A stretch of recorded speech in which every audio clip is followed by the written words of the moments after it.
حالت جنابت میں کسی سے مصافحہ کرنا، سلام دعا کرنا یا بات چیت کرنا جائز ہے۔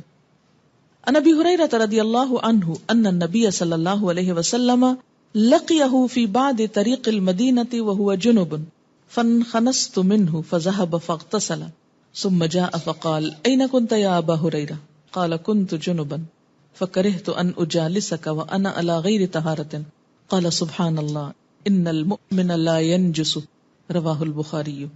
حضرت ابو ہریرہ رضی اللہ تعالی عنہ کہتے ہیں کہ مدینہ کے کسی گلی میں ان کی نبی صلی اللہ علیہ وسلم سے ملاقات ہوئی۔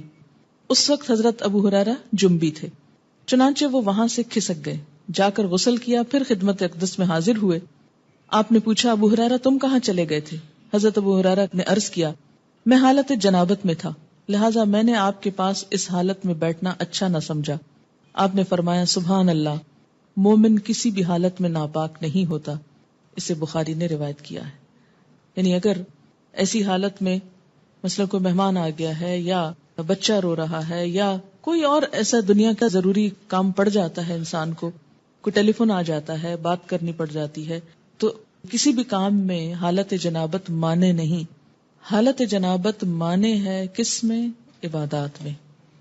لیکن یاد رکھیے اس کا یہ مطلب نہیں کہ انسان ناپاکی میں ہی گھومتا پھرتا رہے بے وجہ، جلد از جلد پاک ہو، لیکن یہ سمجھنا کہ نہیں میں اچھوت ہو گیا، اب کسی کے سامنے نہیں جا سکتا یا کسی سے بات نہیں کر سکتا، تو ایسی بات نہیں ہے۔